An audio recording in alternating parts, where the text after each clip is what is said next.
And we are back. Last game of the day. Apparently the last game that I covered was a round 4 game, so unbeknownst to myself, it's going to be CSM against Serverforge here. Serverforge with the lineup we did, pretty much the lineup we did see in the EMS. I think the player to watch out for from Serverforge is going to be Scott Lol. He was, in fact, I have seen him play Vayne in the past, and he is a bit of a beastie character on Vayne.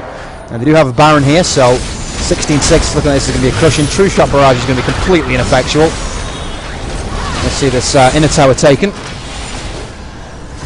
Probably another wave to do it, actually. Might have got a little bit ahead of myself, though. Let's take a look at who's playing who here. More interested in SF at this point, because SF are the ones who are crushing. So we've got Syntox on Nautilus, Jogger on Rise. Now that's interesting. I do like seeing Rise.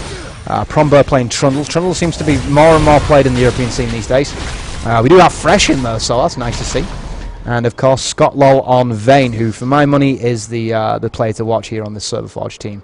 Let's just check out his score at the moment. He's 3-1-3, so Trundle's actually outscoring him, but he does have 3 assists to boot as well. Serverforge going back to buy here. The difference in cash not astronomical, to be honest, considering it's 16-6. So I imagine CSM have had a couple of global objectives under the belt, but not nearly enough to keep them in this game by the looks of it. As you can see, the tower count is at 3-1 as well, so probably going to be, I mean, we're already looking at 26 minutes. I would say, unless CSM pulls something out of the bag here, I mean, Zach could do that, to be honest. If, you know, one good leap from Zach here, and that could change the course of the game if he can jump onto Vayne, but with the items the way they are, you would have to say more than likely he would be cut to shreds the second that he did. CSM forced to defend here because that Baron is now ticking against them, of course, as you can see. Rise and Cove just going to be holding mid for the time being. How long he's actually left on the Baron? Let's just double check that. Just ticked over halfway, so they've got plenty of time to take a tower off the back of this. Probably going to need another Baron to finish it, mine, but looking at just over just under a 10k difference now. In fact, make that a 10k difference as I say that. 27 minutes gone. Top scorer in the game so far, that's going to be Trundle. 5 kills on the board for Prombo. Prombo is also a player to watch, to be honest, as well. His play in the EMS was good. Now we have some tower dives come in. Jogger going to pick up the kill onto Melon. Scott Lowe going to take down the tower, and it's looking like Scott Lowe's going to follow this through here. He's going to take down his counterpart Ez. Nicely done, AD on AD kill. Double kill coming in as he takes down Janna as well. And this is going to be the complete push. Scott Lowe did go deep, does get the kill. Nicely done. He's going to farm up off his minions here. Lifesteal back up, and you'd imagine this is going to be the push that's going to win them the game.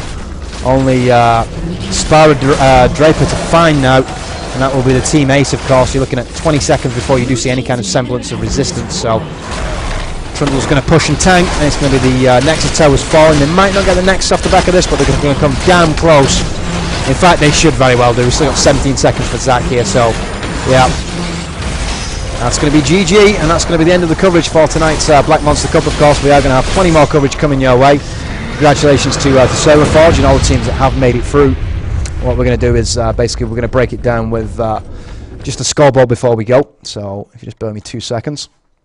Once that does pop up, we'll have a quick look at the scoreboard. We'll break that down. I'll call it an evening because, like I say, I had an exceptionally long day yesterday. Let's put the actual scoreboard full screen, or as close to as I can get it for you. Just extended the size of the box, my bad. Okay, that's big enough for you. You can see what's going on there, I suppose. Now, really, the story of the tale there is the difference between the AD carries. I mean, Ez 2, 3, and 1. Scott Lol 5, 1, and 4. Like I said, he's going to be, for my money, on that Serverforge team. He's always the player to watch. Promber's pretty solid as well.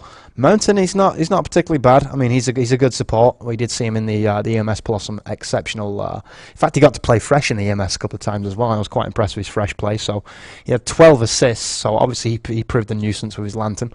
Nautilus 3-0-9. So again, proving a nuisance out of the jungle with those 9 assists. And Jogger, he went 6, 3, and 7. So not been too bad for himself either. Seems like he might have been focused early because he did go for a quick silver sash. It's in his first item slot. It might just be that he moved that. He probably plays the same way that I do, where you know, his consumable items he puts in the first slot. So CSM pretty much crushed. I mean, Janna 0, 5, and 2. That tells you the story better than I ever possibly could, especially considering I only saw, you know, partial game. Really, to only have 2 assists and 5 deaths, that kind of seals your fate, to be honest. And you can't always blame that on the support. I mean, Janna is one of those supports that if you don't play correctly, they'll can cost you a whole game. Did go for the actual for the Reverie as well, so let's have a look. I mean, only 4.9k, so it's 11 minions. It's not like she was farming or anything like that, so probably did well to get the Reverie in there. It's, you know, it is a good support item, but apparently it just wasn't enough. Anyway, what I'm going to do is I'm going to take a... I was going to say I'm going to take a break, but there's not much point in taking a break at this point because we're pretty much at the point of being on, you know, that's the final game of the evening. So, I mean, we do have more coverage coming up. It's going to be May the 30th for the second qualifiers, of course. Full details of which can be found at www.blackmonstercup.com, of course. It's all in association with Western Digital, those fine folks over at WD, providing, of course, to the winners, the Velociraptors, also the Western Digital Greens to second place, and the WD Live player, which is a great player. I don't own one, but one of my friends did.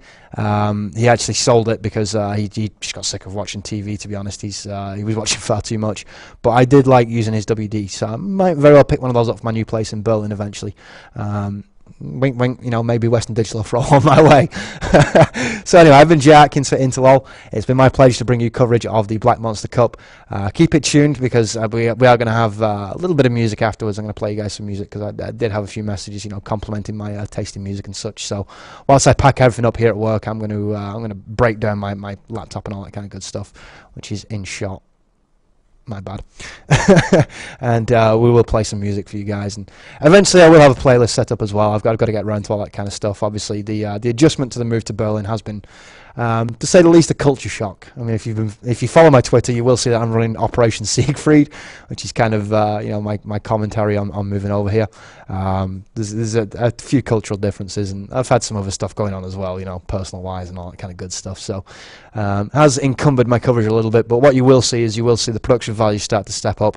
Do apologise about the switching of layers and stuff like that. Just did get a notice that it was all to be under the Black Monster Cup banner, and didn't have everything in place for that. But by the 30th, it all will be, and we will have a ton of coverage coming your way in the very near future. Of course, the finals will be played at the 6th of June. So you will see VODs for this tomorrow. Of course, coverage of the next round on the 30th, and then the 6th of June you will see more coverage. In between that, you will see some more LOL coverage. I'd imagine I'll throw some Counter-Strike Go in there.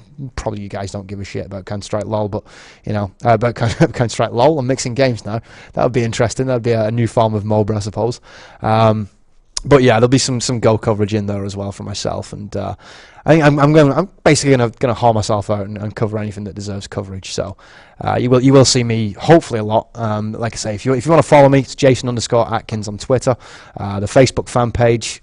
Not a big fan of having a Facebook fan page, to be honest. It kind of makes me seem like a diva, but that is under German law apparently required, which is / Jason J. Atkins. Yeah, there you go. And of course, you can follow me on Twitch as well. So anyway, without further ado, I'm going to bid you adieu, and I shall catch you on the flip side. Have a good evening, folks, and keep playing LOL. Keep coming back for the VODs, of course. They will all be up inside of 24 hours. I can make that promise.